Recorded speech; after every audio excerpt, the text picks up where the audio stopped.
मैं भी क्या है इस पे पहली बार काम कर रहा हूँ इस पे कि ऑनलाइन वाले प्रोजेक्ट पे, तो इसलिए थोड़ा सा लग रहा है, लेकिन आप लोग करो उसको वापस, है ना, कोई बात नहीं। और एक बार खुलने के बाद वापस तो देख सकते हो ना आप उस पेपर को कि आपने क्या गलतियाँ की है, तो कोई बात नहीं, फिर देख लिया करो उसको, है ना, कोई दिक्कत नहीं है। शायद 30 मिनट देता है, कितना टाइम है उसमें? 30 मिनट है, ठीक है, इस बार उसको बढ़ाते हैं टाइम को, है ना। तो अपन चालू करते हैं आज। तो आज का जो टॉपिक है वो है फर्स्ट ऑर्डर। फर्स्ट ऑर्डर वापिस रिपीट कर देता हूँ एक बार, हेडिंग डालेंगे फर्स्ट ऑर्डर, प्रथम कोटि की अभिक्रिया। अपन बात कर रहे हैं आज फर्स्ट ऑर्डर। हमने पहले ही बात कर रही थी कि जो प्रथम कोटि की अभिक्रिया होती है उनमें क्या होता है, अभिक्रिया का जो वेग है वो क्रिया कारक की सांद्रता के प्रथम घात के समानुपाती होता है। या मैं मोटी मोटी बात करूं तो जो प्रथम कोटि की अभिक्रिया होती है उनमें अभिक्रिया का जो वेग होता है वो क्रिया कारक की सांद्रता के डायरेक्टली क्या होता है, समानुपाती होता है। यूँ भी बोल सकते हैं, या हम ऐसे भी बोल सकते हैं कि जो अभिक्रिया का वेग है वो क्रिया कारक की सांद्रता के प्रथम घात के क्या होता है, समानुपाती होता है। अगर आप क्रिया कारक की कंसंट्रेशन डबल करेंगे तो अभिक्रिया का वेग भी डबल हो जाएगा, क्रिया कारक की कंसंट्रेशन आधी करेंगे तो अभिक्रिया का वेग भी क्या हो जाएगा, आधा हो जाएगा। और हमने कहा जब आप समानुपाती का चिन्ह हटाओगे तो यहाँ एक कांस्टेंट आता है जो k है, और हमने लिखा r बराबर क्या, k कंसंट्रेशन। ठीक है, अब अगर हम क्वेश्चन की बात करें तो प्रथम कोटि की अभिक्रिया में क्वेश्चन नंबर 1 आपको यहाँ से देखने को मिलेगा। कैसे मिलेगा? वो कहेगा एक प्रथम कोटि की अभिक्रिया है, क्रिया कारक की सांद्रता इतनी है, अभिक्रिया का वेग इतना है, तो अभिक्रिया के लिए दर नियतांक ज्ञात करें।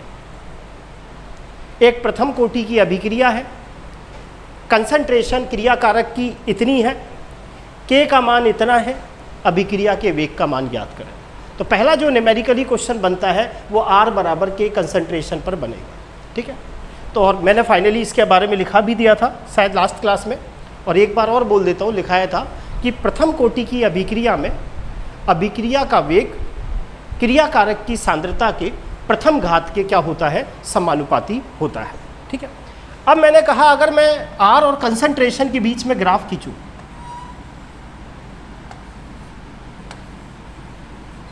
तो आपको दिखाई दे रहा है कि अभिक्रिया के वेग और कंसंट्रेशन के बीच में अगर मैं ग्राफ खींचूं तो ये जो वेग है इसको आपने बनाया है y एक्सिस पर और कंसंट्रेशन को आपने बनाया है x एक्सिस पर, और x के साथ जो चीज़ लगी होती है वो होता है m, और y बराबर mx का ग्राफ आपको पता है मूल बिंदु से चालू होगा, और प्लस mx का मतलब ग्राफ को कहाँ ले जाना है, ऊपर।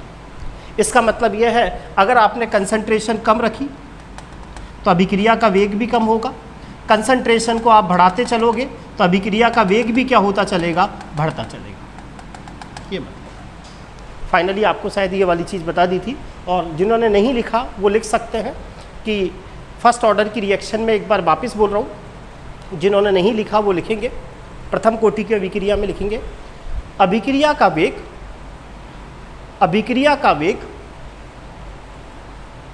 क्रिया कारक की सांद्रता के अभिक्रिया का वेग क्रिया कारक की सांद्रता के प्रथम घात के समानुपाती होता है।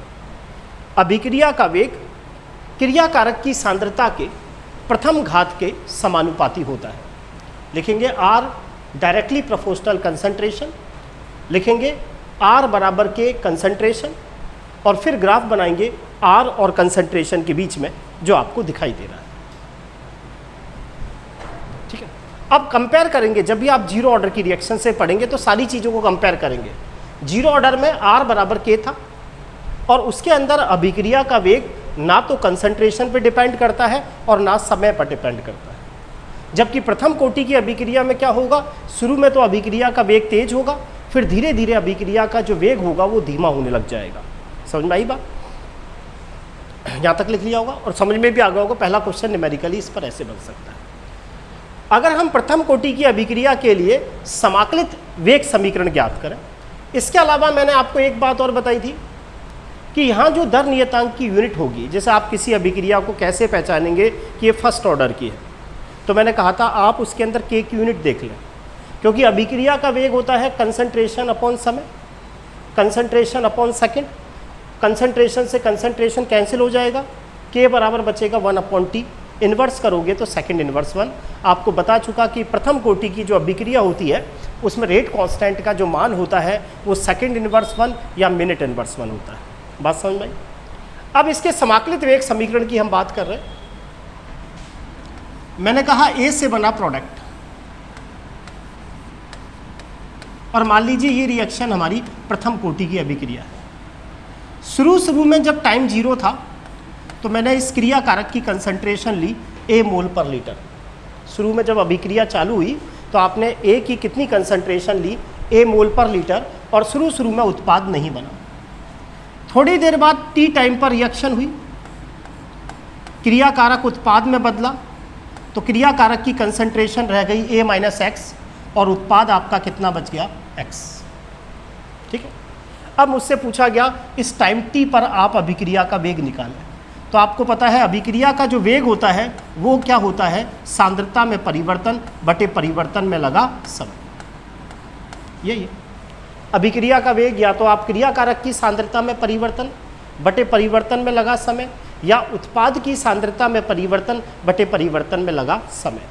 या आप ये भी कह सकते हैं अभिक्रिया का वेग, अभी बताया था R बराबर के कंसंट्रेशन की पावर n, ये भी अभिक्रिया का वेग होता है।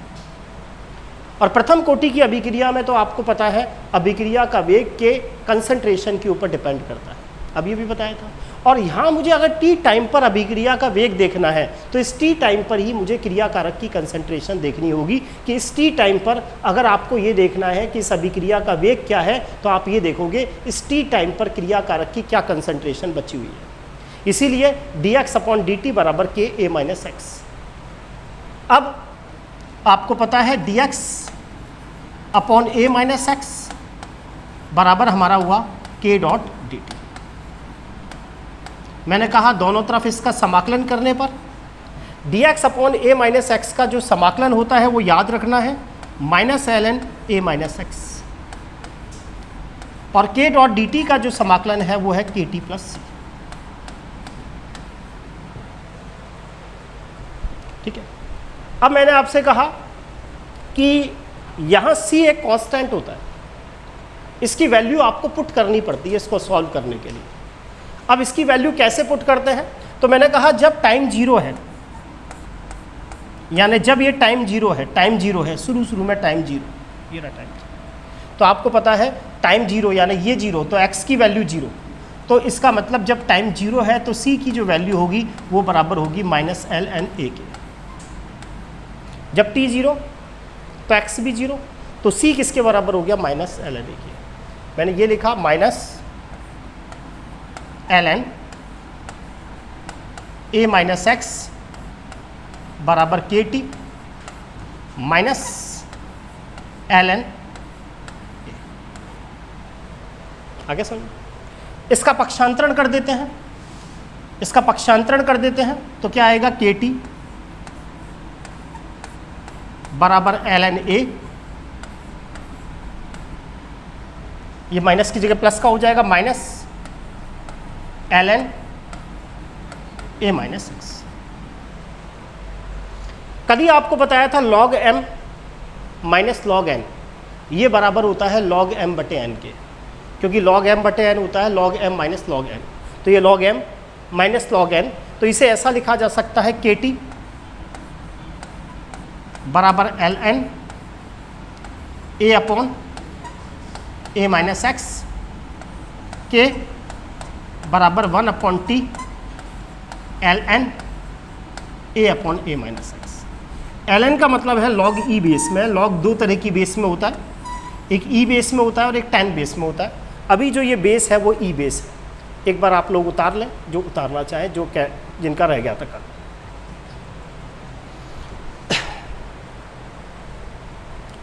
t बराबर 0 तो x बराबर 0 कैसे बेटा, क्या नाम है कुलदीप, ये ऐसे होता है बेटा।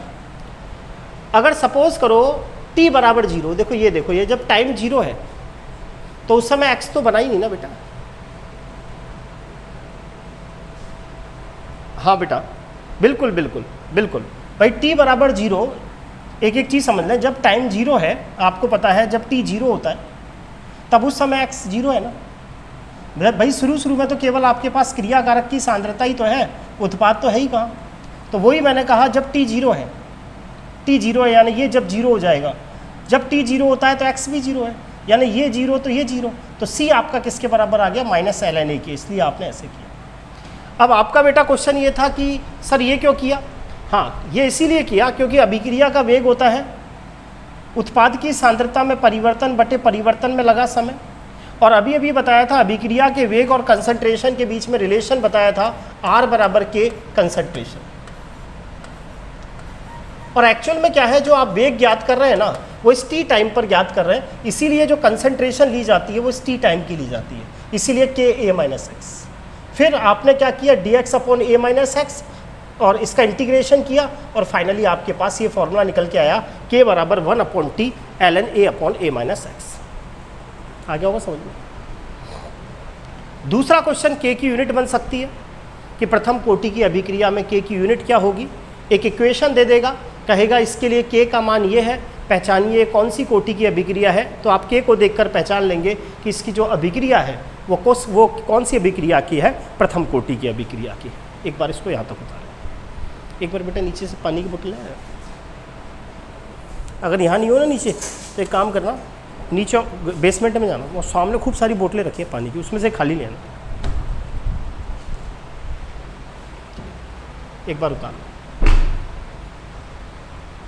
बता दिया करो स्पीड स्लो करनी है, मैं स्लो कर दूंगा। और बेटा इस चीज़ की चिंता नहीं करें, ये जो बाज़ार में रूमर उठ रहा है कि सर 2000 ही वैकेंसी है, ध्यान ही नहीं दें, अच्छी वैकेंसी आएंगी, थोड़ा सब्र करें। ये तो अलग चीज़ है, क्योंकि मैंने आपको कहा ना सरकार को ज़्यादा वैकेंसी निकालने में कहाँ दिक्कत है, कम वैकेंसी निकालने में ज़रूर दिक्कत है, ज़्यादा वैकेंसी निकालने में कोई दिक्कत नहीं है, क्योंकि अभी इनको पता है हमें एग्ज़ाम्स अगले साल लेना है। इसमें दो बातें हैं, थोड़ा एग्ज़ाम में अगर टाइम लगता है तो कोई चिंता की बात नहीं है, इसमें दोनों बातों को ध्यान रखेंगे। जो नए बीएड धारी हैं,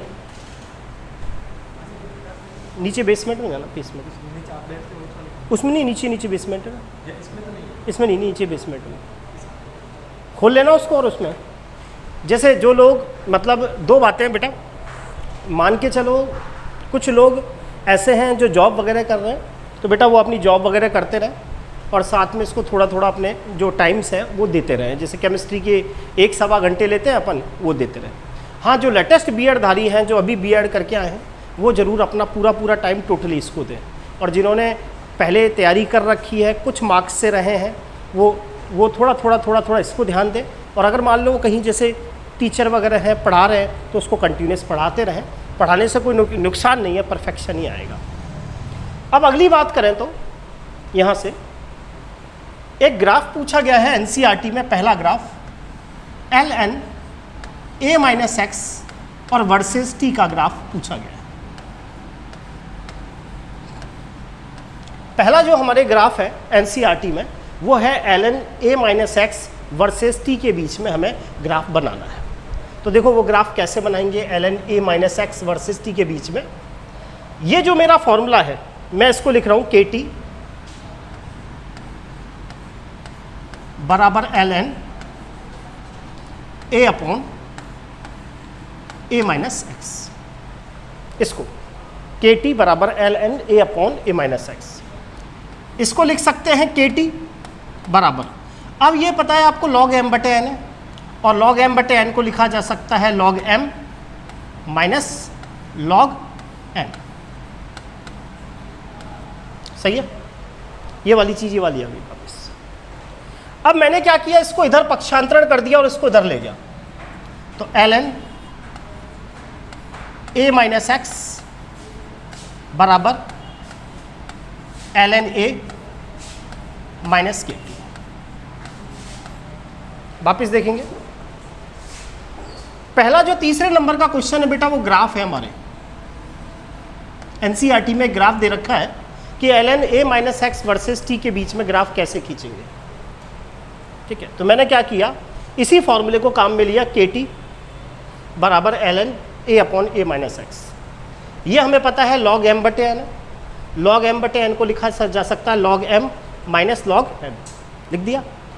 अब मैंने इसको इधर ले आया और इसको इधर ले आया, तो ln a-x बराबर ln a- क्या हुआ KT। अब मुझसे कहा आप ग्राफ खींचिए किस किस के बीच में, ln a माइनस एक्स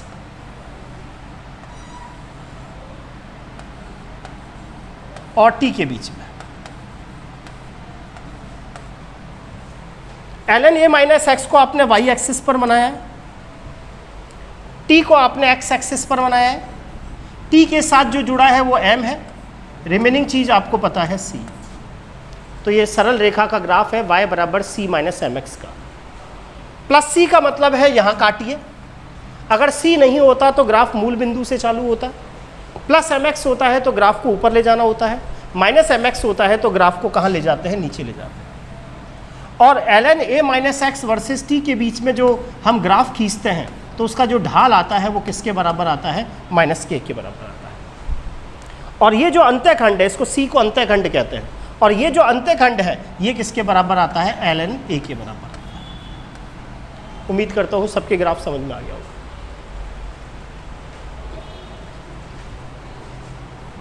बिल्कुल स्लोप माइनस के, समझ में आ गया होगा।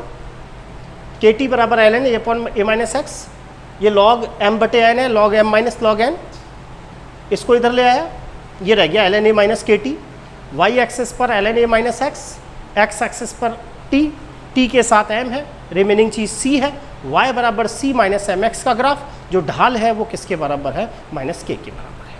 ठीक है, तो तीसरा क्वेश्चन आपके समझ में आ गया होगा। ग्राफिकल पूछ लेता है कि ln a minus x versus t के बीच में जो हम ग्राफ खींचेंगे इसका स्लोप किसके बराबर है, माइनस k के, अंतःखंड किसके बराबर है, ln a के बराबर है। देखो अंतर क्या है, ऐसा कि ऐसा ग्राफ मैंने उसके अंदर भी खींचा था शून्य कोटि की अभिक्रिया में।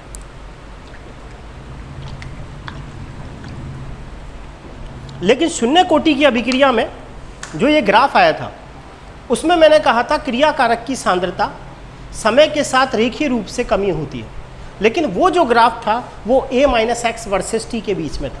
ये a minus x versus T के बीच में नहीं है, ये ln a minus x versus T के बीच में है।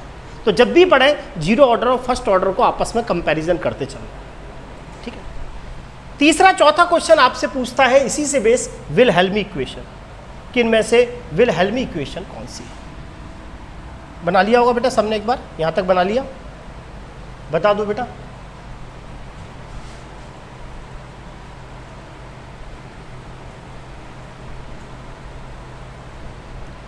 कर लिया बेटा,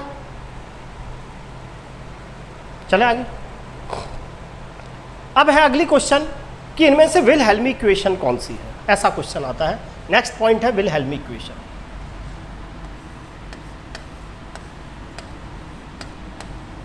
डायरेक्ट फर्स्ट ग्रेड में पूछा जा चुका, इनमें से विलहेल्मी इक्वेशन कौन सी है, विलहेल्मी इक्वेशन। ठीक है, विलहेल्मी इक्वेशन क्या है, जैसे मान लो हमने क्या किया, ये जो प्रारंभिक क्रिया कारक की सांद्रता A है उसको वो लिखता है C0 से, जीरो टाइम पर कंसंट्रेशन, यानी प्रारंभ में कंसंट्रेशन। a माइनस एक्स है क्रिया कारक की बची हुई सांद्रता, या मैं कहूं t टाइम पर क्रिया कारक की कंसंट्रेशन, तो उसको लिख देता है Ct। ठीक है, अब मैं लिख रहा हूं Kt बराबर ln, ऊपर आया C0 और नीचे आया Ct। समझ में आ गया। अब क्या है, अब मैं अगर इन दोनों को आपस में चेंज करता हूँ, मान लो मैं चाहता हूँ Ct ऊपर आ जाए, C0 नीचे चला जाए, तो क्या है, मैथमेटिकल्स के प्रिंसिपल के हिसाब से यहाँ जब अपन इसको सॉल्व करते हैं तो ये प्लस Kt की जगह माइनस Kt हो जाता है, यानी माइनस Kt बराबर ln Ct अपॉन C0। समझ में आया। मैंने क्या किया, इसको उल्टा किया, तो ये जो प्लस की चीज़ होती है ना ये किस में बदल जाती है, माइनस में। जैसे इसको उल्टा किया तो इसका रेसिप्रोकल किया तो इसको भी रेसिप्रोकल करोगे भाई, दोनों तरफ व्युत्क्रम करने पर इसको ऊपर ले गए, इसको ऊपर ले गए, तो इसको भी ऊपर नीचे करोगे तो 1/Kt होगा।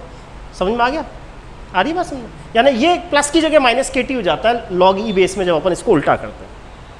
अब मैंने क्या किया, दोनों तरफ ई बेस लिया, ई बेस, इधर भी ई बेस लिया, इधर भी ई बेस लिया, यानी ई की पावर माइनस Kt बराबर ई base ln Ct upon C0।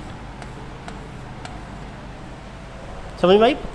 ये जो ln यानी दोनों तरफ ई बेस लेने पर एक्चुअल में क्या है, ये जो ln है ना, ये log ई बेस होता है, ये log ई बेस। अगर ई log ई बेस करते हैं ना तो इसकी वैल्यू 1 होती है। ये आपका log ई बेस है, ई की पावर log ई बेस का मान होता है 1, यानी ये वैल्यू 1 हो गई। तो मेरे पास बचा यहाँ ये 1 हो गया, तो बचा C T equal to C naught E की पावर माइनस के टी। इसी इक्वेशन को कहा जाता है विलहेल्मी इक्वेशन।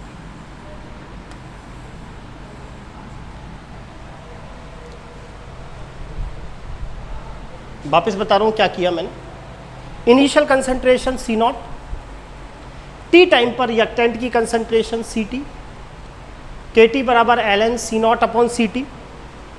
इसको उल्टा किया तो ये माइनस के टी हो जाता है। दोनों तरफ ई बेस लेने पर ई लॉग ई का जो वैल्यू होती है, ई लॉग ई, जैसे ई लॉग ई का जो मान होता है वो कितना होता है 1, यानी लॉग ई में ई बेस की फॉर्म में इसकी वैल्यू 1 होती है, याद रखना है। C T upon C naught बच गया, सी टी बराबर सी नॉट ई की पावर क्या हुआ माइनस के टी। ये फॉर्मूला मुझे ये बताता है कि क्रिया कारक की जो कंसंट्रेशन है वो टाइम के साथ कम तो होती है, क्रिया कारक की कंसंट्रेशन टाइम के साथ कम होती है, लेकिन ये चरघातांकी रूप से कम होती है। जैसे क्या था कि अपन ने जीरो ऑर्डर में क्या पढ़ा था, जीरो ऑर्डर में ये पढ़ा था जैसे कोई क्रिया कारक है, जैसे किसी के पास 3000 रुपये है तो वो डेली के रोज के 100 रुपये खर्च करेगा, है ना, क्योंकि उसमें अभिक्रिया का जो वेग है ना वो क्रिया कारक की सांद्रता पर निर्भर नहीं करेगा। तो इसमें तो क्या होगा, डेली क्रिया कारक की सांद्रता कम होती जाएगी, अरे होगी नहीं होगी, और क्रिया कारक की सांद्रता कम होगी तो अभिक्रिया का वेग भी क्या होता चलेगा, कम होता जाएगा।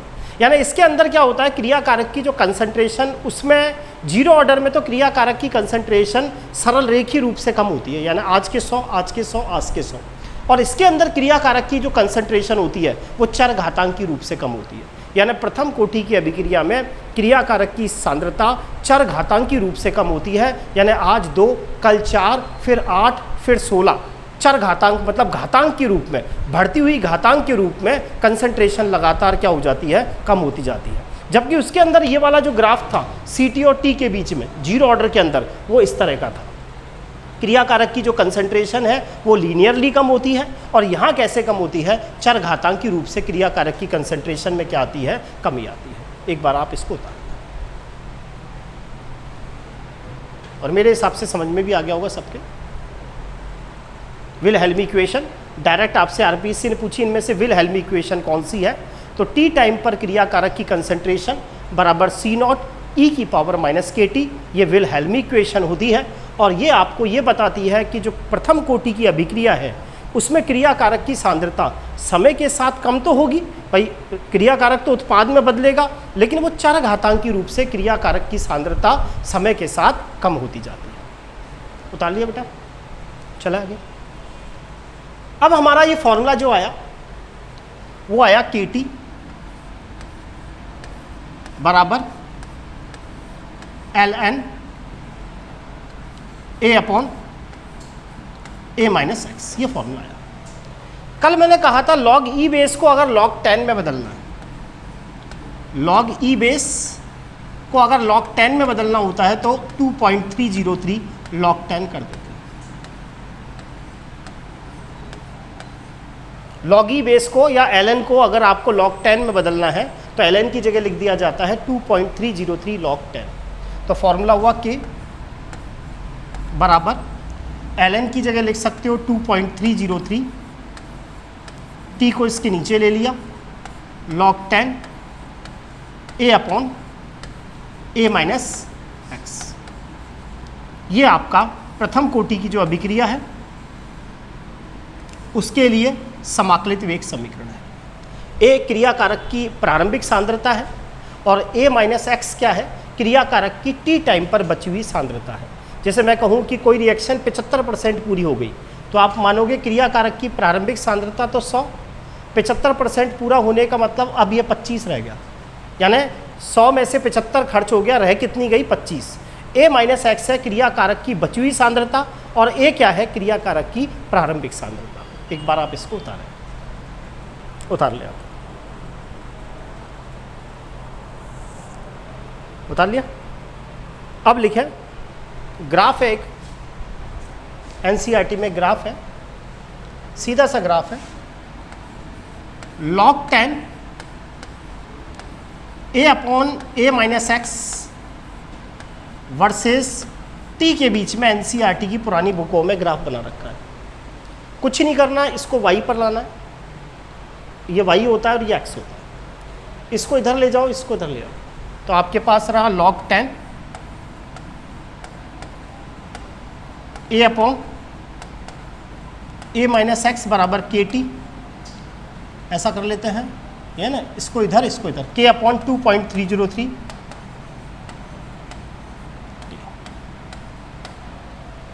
सही है।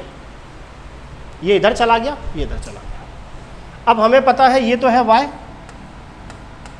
t को मानना है x, इसके साथ जो चीज़ जुड़ी हुई है वो है m। तो जो ग्राफ होगा वो होगा y बराबर mx का।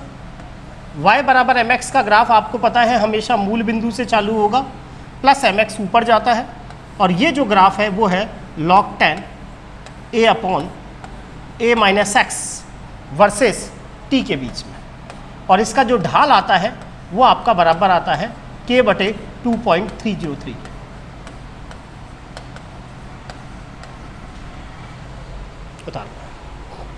उतार लो यार।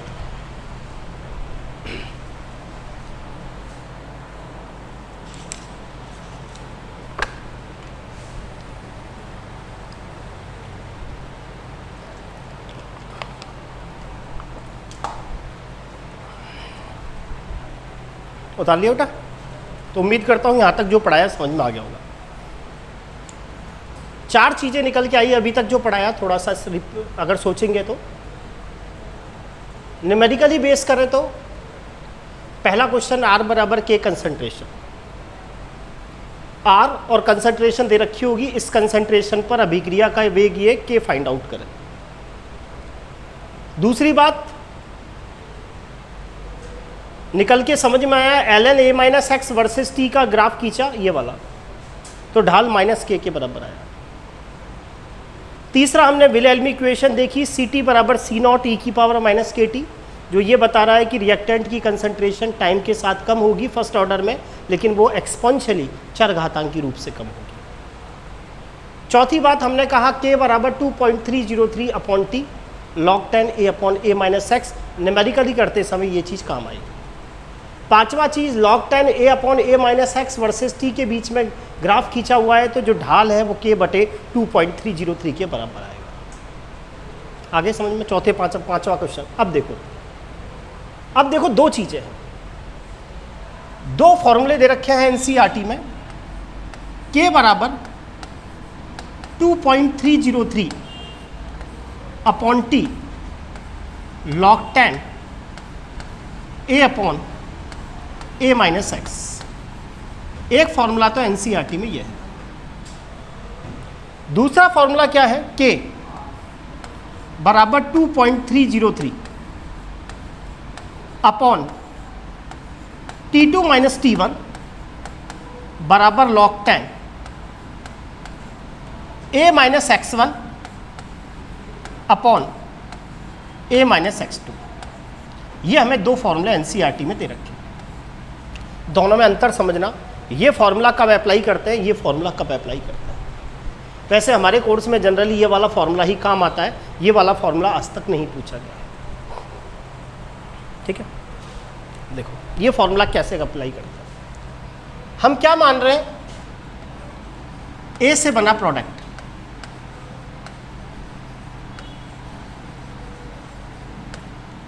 हमने माना टाइम 0 है, क्रिया कारक की प्रारंभिक सांद्रता A, उत्पाद 0, टाइम t पर क्रिया कारक की बची हुई सांद्रता A माइनस एक्स और प्रोडक्ट x। पहला फॉर्मूला यहाँ से अप्लाई होता है जब क्वेश्चन में ये माना जाता है कि अभिक्रिया प्रारंभ से चालू हो रही है। ऐसा लिखा है क्वेश्चन में कि एक प्रथम कोटि की अभिक्रिया है और 10 सेकंड बाद, मतलब एक प्रथम कोटि की अभिक्रिया है, उसकी प्रारंभिक सांद्रता 0.05 मोल पर लीटर है और 10 सेकंड बाद उसकी क्रिया कारक की सांद्रता घट के 0.03 मोल पर लीटर रह जाती है। तो के का मान ज्ञात करें। समझ में आई बात? तो जब टाइम 0 है, ये वाला फॉर्मूला तब लगाया जाता है जब क्वेश्चन में ऐसा लिखा हो, क्वेश्चन ये मान के चल रहे हो कि रिएक्शन में हमें प्रारंभिक जो समय है वो शुरुआत दे रखी है। यानी हम जैसे वापिस समझे, मैंने कहा के बराबर, जैसे मैंने कहा टाइम 0 पर क्रियाकारक की सांद्रता A है, टाइम t पर क्रियाकारक की बची हुई सांद्रता A - x है। अब आप रेट कांस्टेंट निकालें। क्वेश्चन को ध्यान से सुनेंगे। एक प्रथम कोटि की अभिक्रिया है, उसकी प्रारंभिक सांद्रता 0.005 मोल पर लीटर है। प्रारंभिक सांद्रता का मतलब जब टाइम 0 है, 10 सेकेंड बाद उसकी सांद्रता घटकर रह जाती है 0.03 मोल पर लीटर। आगे समझ में? ये फॉर्मूला लगेगा। ये अगर मैं ये कहूँ ये टाइम t1 है, ये है 10 सेकेंड बाद, और ये है t2 टाइम 20 सेकेंड बाद, ये A - x1 है और ये कंसंट्रेशन रह गई A - x2। अब फॉर्मूले, अब क्वेश्चन को सुनना। एक प्रथम कोटि की अभिक्रिया है, 10वें सेकेंड में क्रियाकारक की सांद्रता 0.03 मोल पर लीटर है, और 20वें सेकेंड में क्रियाकारक की सांद्रता घटकर 0.01 मोल पर लीटर रह जाती है। तो के का मान ज्ञात करें। अंतर समझ में आ गया? ये मुझे 10वें सेकेंड पर, ये मुझे जो सेकेंड, ये 10वें सेकेंड पर है, और ये किस पर है? 20वें सेकेंड पर है। जबकि इस वाले क्वेश्चन में, जबकि ऊपर वाले में क्या है, आपको ये कह रहा है कि ये वाला जो ये है ना के बराबर 2.303 upon log 10 A upon A - x, इसमें A प्रारंभिक है, यानी टाइम 0 पर कंसंट्रेशन है। और ये वाला फॉर्मूला तब लगता है जब आपको कहे कि 10वें सेकंड पर क्रियाकारक की सांद्रता ये है, 20वें सेकंड पर क्रियाकारक की सांद्रता ये है। अब आप रेट कांस्टेंट निकालें तो 2.303। पहले तो टाइम इंटरवल t2 - t1 करते भी तो t1 पहले 0 था, अब t1 ये है और t2 ये है, तो इसीलिए 2.303 अपॉन t2 - t1 log 10। पहले प्रारंभिक सांद्रता ये थी, लेकिन अब प्रारंभिक सांद्रता ये नहीं होकर ये हो जाएगी A - x1, और ये क्या हो जाएगी? A - x2। टाइम t1 पर और ये टाइम t2 पर। आ गया समझ में? एक बार इसको लिख लें।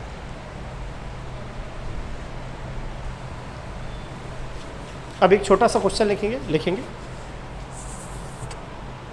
एक प्रथम कोटि की अभिक्रिया को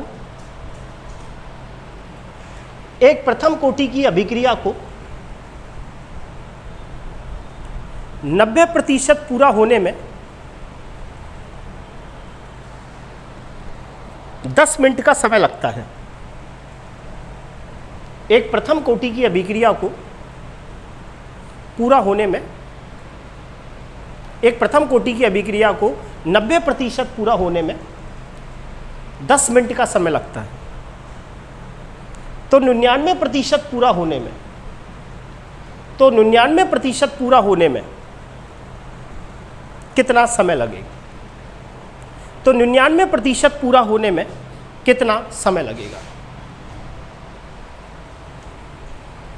देखो समझेंगे क्वेश्चन को, पहले इसको उतार लें जिन्होंने नहीं उतारा, और एक बार वापस बोल रहा हूँ क्वेश्चन को। एक प्रथम कोटि की अभिक्रिया है, उसको 90% पूरा होने में 10 मिनट का समय लगता है।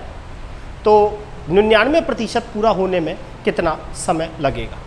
अब मान लो ये प्रथम कोटि की अभिक्रिया है, तो देखो 90% पूरा होने में भी के का मान वही रहेगा, और 99% पूरा होने में भी के का मान वही रहेगा। क्योंकि मैं आपको बता चुका कि जैसे ये प्रथम कोटि की अभिक्रिया है, तो इस प्रथम कोटि की अभिक्रिया के लिए के का मान नहीं बदलेगा। अगर मैं 5 मिनट बाद के का मान निकालूंगा तब भी वही आएगा, और आधा घंटे बाद भी के का मान वही आएगा। वो बात अलग है, अभिक्रिया का वेग बदलता है। शुरू में अभिक्रिया का वेग बहुत तेज़ी से होता है, और टाइम के साथ अभिक्रिया का वेग धीमा हो जाता है। लेकिन किसी रिएक्शन के लिए के का मान नहीं बदलता। 5 मिनट बाद भी के का मान वही है, तो आधा घंटे बाद भी के का मान क्या होगा? वही होगा। अब मुझसे ये पूछा जा रहा है कि 99, क्या पूछा गया? 99% पूरा होने में कितना समय लगेगा प्रथम कोटि की अभिक्रिया।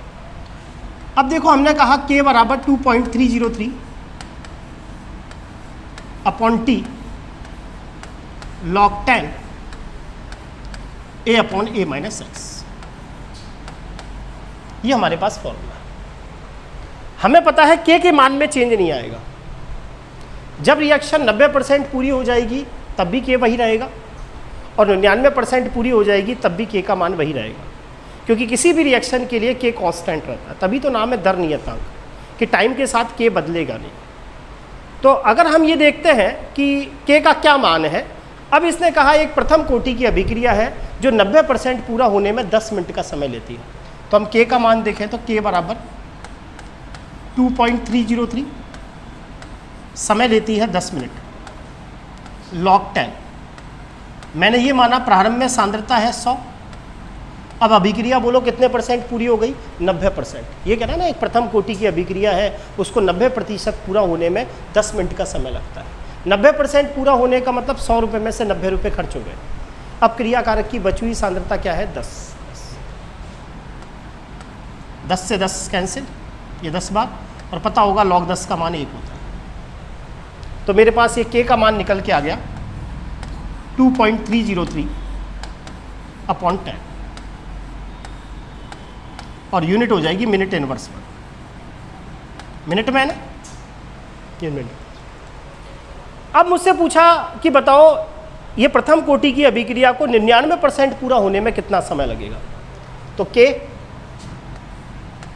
बराबर 2.303/T, ये टाइम मुझसे पूछा जा रहा है। log 10 मैंने मान लिया प्रारंभिक सांद्रता कितनी है 100, और 99% पूरा हो जाने का मतलब कितनी बच गई सांद्रता 1। इस के की जगह मैं लिख दूंगा 2.303/10, क्योंकि आपको पता है के का मान तो कांस्टेंट रहेगा।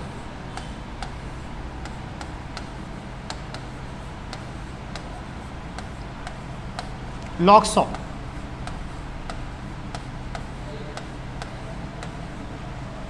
सही है। 2.303 से 2.303 कैंसिल आउट हो जाएगा, टी इधर आ जाएगा, 10 इधर आ जाएगा।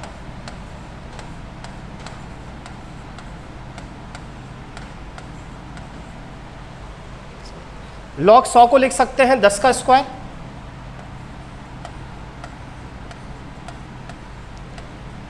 और फॉर्मूला अगर आप सबने पढ़ा हो log m की पावर n बराबर होता है n log m।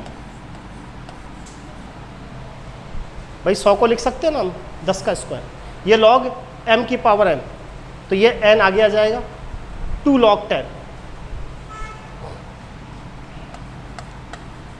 और log 10 का मान सबको पता होगा 1 होता है, तो ये log 100 का मान हो गया 2। आ गया समझ में। तो t बराबर 10 × 2 20।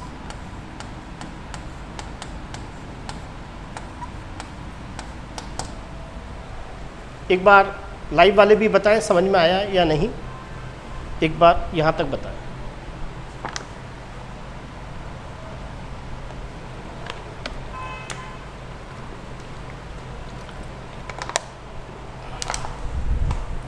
कि एक प्रथम कोटि की अभिक्रिया है, उसको 90% पूरा होने में 10 मिनट का समय लगता है, तो उसको 99% पूरा होने में 20 मिनट का समय लगेगा। हमें पता है कि जो रिएक्शन है उसके लिए के कभी चेंज नहीं होगा, 90% पूरी होगी तब भी के यही रहेगा, और 99% पूरी होगी तब भी के यही रहेगा। तो हमने क्या किया, पहले के की वैल्यू आइडेंटिफाई कर ली और फिर इसके साथ यहाँ पुट कर दिया, और आपके पास टाइम निकल के आ गया।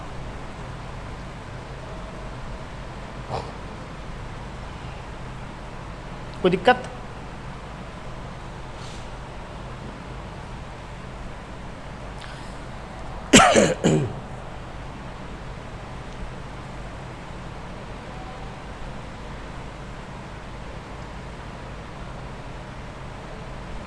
चले आगे।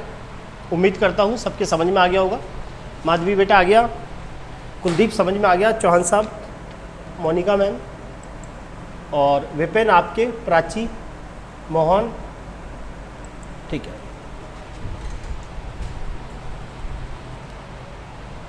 नेक्स्ट बात करें तो मोहन समझ में आ गया बेटा, प्राची बेटा समझ में आ गया, ठीक है। अब नेक्स्ट हम बात करें तो अर्धायु काल, टी हाफ, प्रथम कोटि की अभिक्रिया के लिए अर्धायु काल।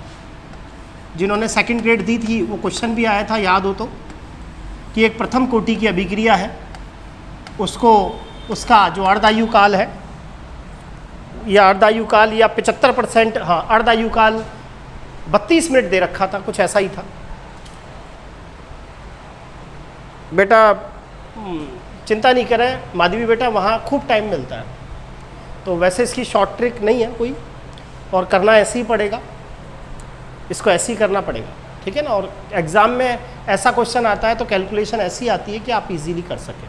हाँ, अगर वो क्वेश्चन को डायरेक्ट पूछता कि एक प्रथम कोटि की अभिक्रिया है, उसको 90% पूरा होने में कितना समय लगेगा, अगर उसका अर्धायु काल दिया हुआ है, तो उसके फॉर्मूले हैं T 90% बराबर 10/3 इंटू T हाफ। समझ में आई? वो मैं सारे लिखा दूंगा, लेकिन ये तो आपको इसी तरीके से क्वेश्चन करना पड़ता है। अब अगली चीज़ है T हाफ, अर्धायु काल। और आपको अगर किसी को आता हो तो बेधड़क होके बताएं, जिससे बच्चों को भी फ़ायदा हो। उसमें कोई, मेरे को ऐसा नहीं लगता कि अगर कोई बच्चा मुझे भी सिखाता है तो बहुत अच्छी बात है, ऐसा नहीं है। आपके पास शॉर्ट ट्रिक हो तो ज़रूर बताएं। अगला पॉइंट है अर्धायु काल, कि साहब प्रथम कोटि की अभिक्रिया का अर्धायु काल, ठीक है। जैसे अपन ने बात की थी कि जीरो ऑर्डर के अंदर T हाफ क्या निकल के आया था, A/2 के, वहाँ ये निकल के आया था कि जो अर्धायु काल है वो क्रिया कारक की प्रारंभिक सांद्रता के ऊपर निर्भर करता है। अगर क्रिया कारक की प्रारंभिक सांद्रता ज़्यादा है तो उसका अर्धायु काल भी क्या होगा, ज़्यादा होगा। ऐसा शून्य कोटि की अभिक्रिया में आया था।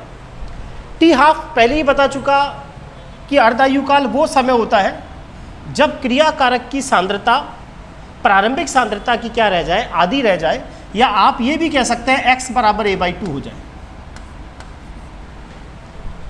भाई जब उत्पाद क्रिया कारक का आधा हो जाएगा तो इसका मतलब क्रिया कारक भी आधा रह गया। मान लो मेरे पास 100 रुपये है, अब आप कहते हो कि आप जो सर आपके 100 रुपये थे उसमें से 50 रुपये मेरे पास आ गए, तो इसका मतलब मेरे पास भी 50 रुपये में रह गए। तो अर्धायु काल वो समय होता है जब क्रिया कारक की सांद्रता प्रारंभिक सांद्रता की क्या हो जाती है, आधी हो जाती है, यानी x की वैल्यू क्या हो जाए, A/2। तो आप सबको पता है k बराबर 2.303 upon T log 10 A upon A minus x. हमें निकालना है T हाफ 2.303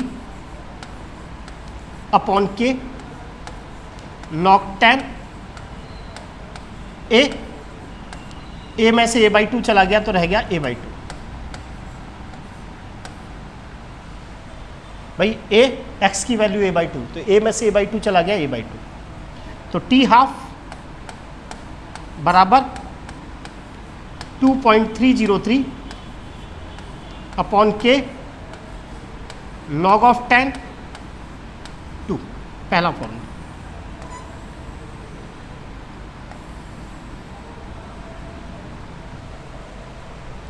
सही है, 2.303 अपॉन K log 10 2।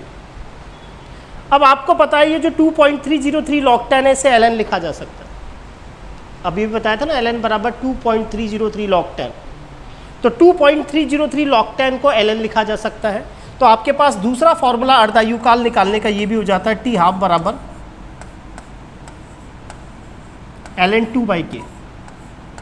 कई बार ऐसे 3-4 फॉर्म बना लेता है। वो कहता है कि प्रथम कोटि की अभिक्रिया का जो अर्धायु काल है इसको निकालने का क्या फॉर्मूला है। तो एक बार तो ये बना लेता है T हाफ बराबर 2.303 अपॉन K log 10 2। अब ये भी कहा 2.303 log 10 को लिख सकते हैं ln 2/k। अब आपको ये भी पता होगा log 2 की वैल्यू होती है 0.3010। log 2 की वैल्यू क्या होती है 0.3010, तो यहाँ 0.3010 लगा सकते हैं। तो चूंकि log 2 का मान होता है 0.3010, तो आप यहाँ 3010 भी लगा सकते हैं। तो तीसरा फॉर्मूला अर्धायु काल निकालने का है T हाफ बराबर 0.693 अपॉन K।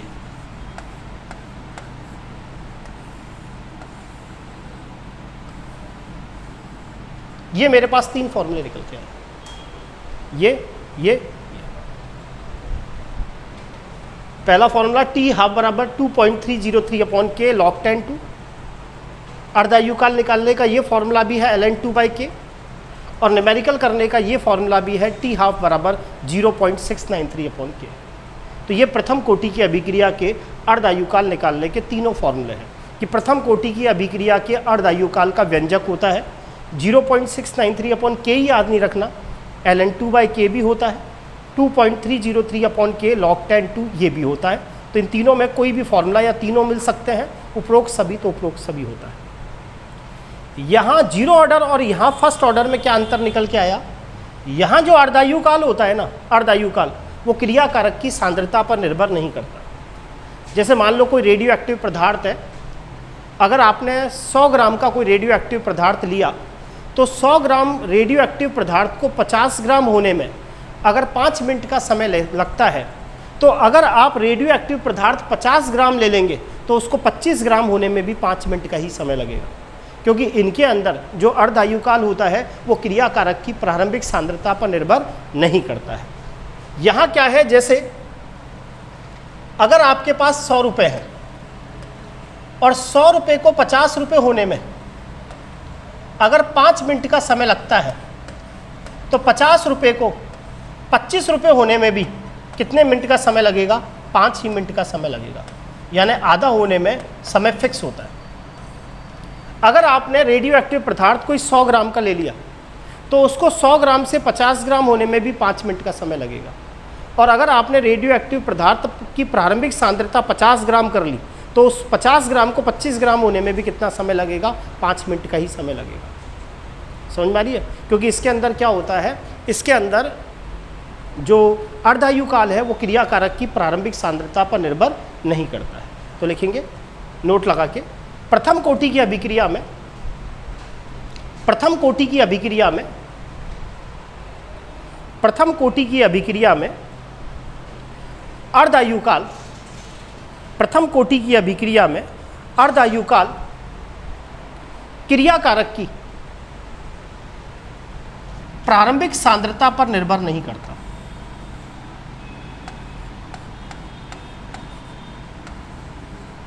ये ग्राफ आता है।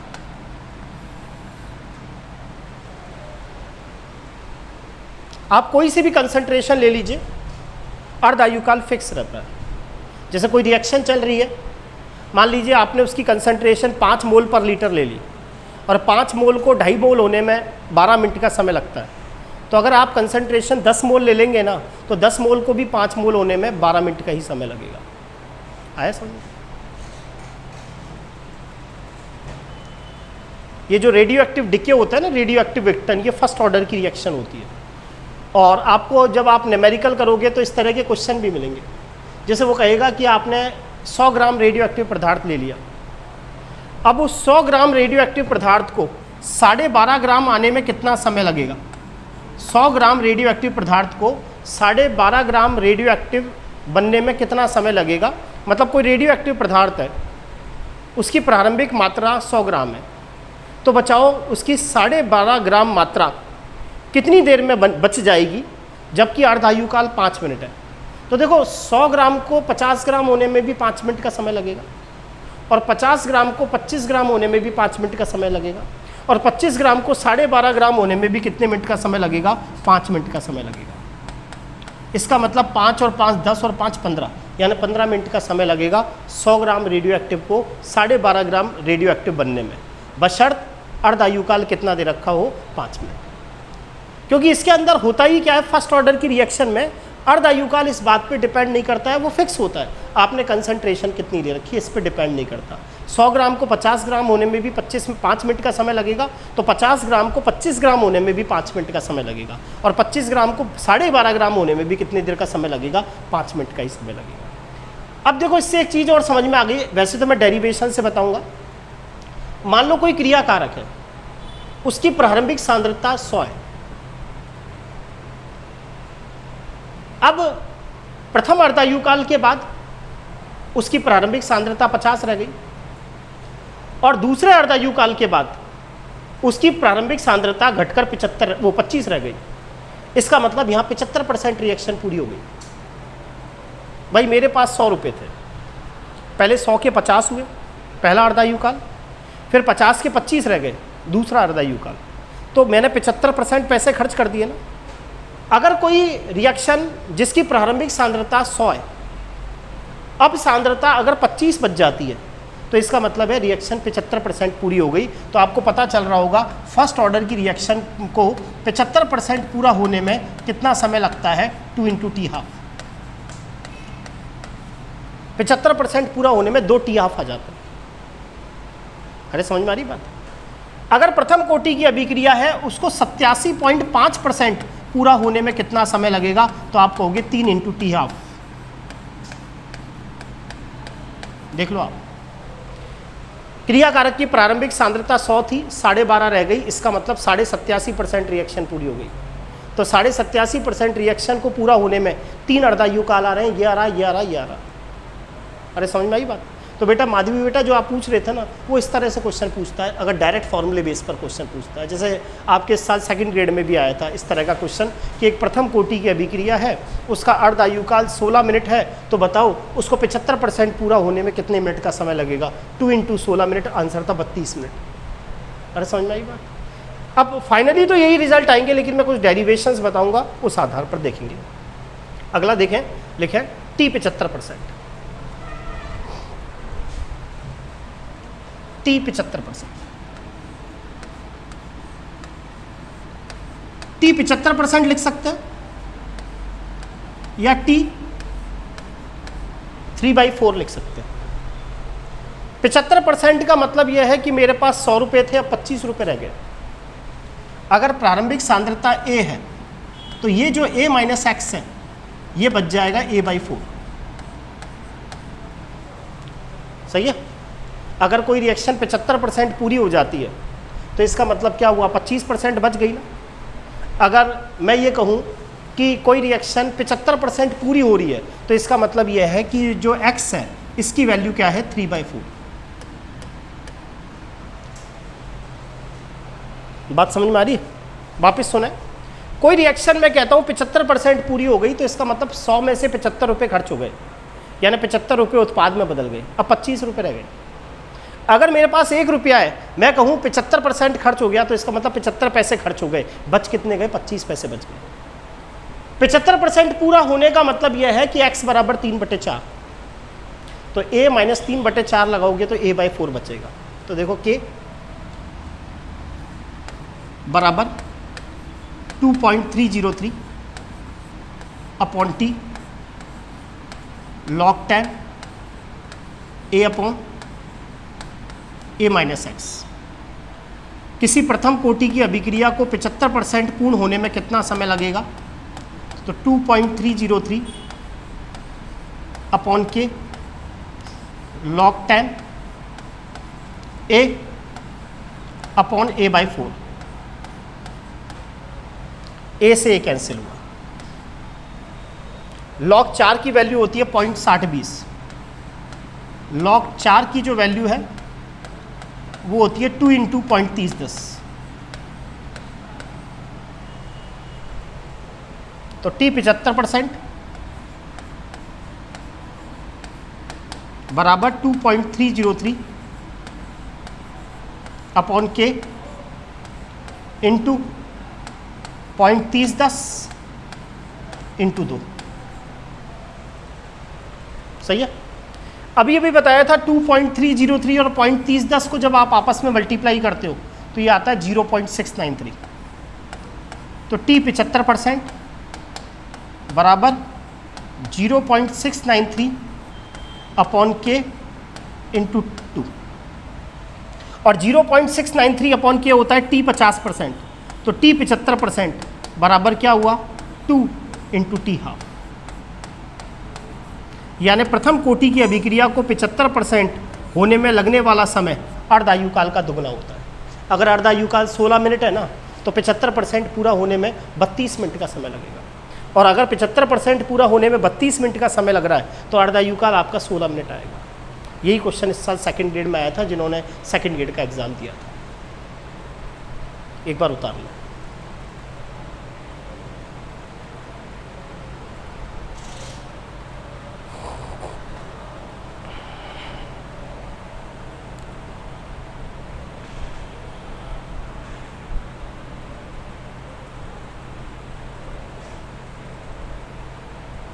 कोई दिक्कत?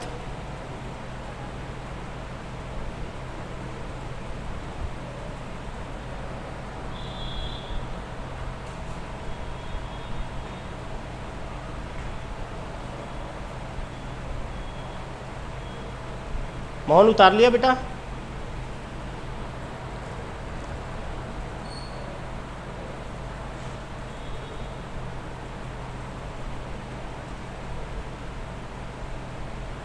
चले आगे। दो फॉर्मूले, कुल मिलाकर 3 फॉर्मूले याद करना है। पहला फॉर्मूला आया टी हाफ,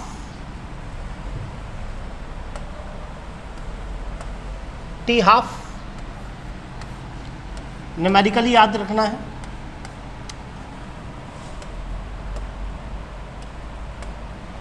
टी हाफ बराबर 0.693 अपॉन के, पहला फॉर्मूला। प्रथम कोटि की अभिक्रिया को 75% पूरा होने में लगने वाला समय 2 इंटू टी हाफ। प्रथम कोटि की अभिक्रिया को 87.5% पूर्ण होने में लगने वाला समय 3 इंटू टी हाफ, बताया था ना अभी। और 90% पूरा होने में लगने वाला समय प्रथम कोटि की अभिक्रिया को अगर अर्धायु काल दे रखा है तो 10/3 इंटू टी हाफ, यानी 90% पूरा होने में लगने वाला समय अर्धायु काल का 3.3 गुना होगा। ये फाइनली आपको ये 3-4 फॉर्मूले दिमाग में रखना, ठीक है। एक छोटा सा न्यूमेरिकल लिखेंगे, लिखें। एक प्रथम कोटि की अभिक्रिया के लिए, इस पे न्यूमेरिकल पूछ लेता है कई बार। एक प्रथम कोटि की अभिक्रिया के लिए दर नियतांक के बराबर 5.5 इंटू 10⁻⁻14 सेकेंड इनवर्स 1 है। एक प्रथम कोटि की अभिक्रिया के लिए दर नियतांक 5.5 गुना 10⁻14 सेकेंड इनवर्स 1 है। तो अभिक्रिया के लिए अर्धायु काल होगा, तो अभिक्रिया के लिए अर्धायु काल होगा। समझ में आ गया होगा? डायरेक्ट फॉर्मूले बेस है। क्वेश्चन में टी हाफ पूछा जा रहा है। प्रथम कोटि की अभिक्रिया का अर्धायु काल निकालने का सीधा सा फॉर्मूला 0.693 अपॉन के। यहाँ कोई प्रॉब्लम है ही नहीं, क्योंकि क्वेश्चन में डायरेक्ट के दे रखा होता है। कई बार के नहीं दे रखा होता, तो वो पहला फॉर्मूला था ना आर बराबर के और कंसंट्रेशन, तो कंसंट्रेशन और आर दे रखी होती है, उसकी मदद से के निकाल कर फिर पुट करना पड़ता है। तो 0.693 अपॉन 5.5 इंटू 10⁻⁻14 आया समझ? इसको ऊपर ले जाओ तो 0.693 अपॉन 5.5, इसको लिख लेते हैं 10 इंटू 10⁻13। फायदा क्या हुआ? ये 10 जब 0.693 से गुना होगा तो ये आ जाएगा 6.93 अपॉन 5.5 इंटू 10⁻30 सेकेंड।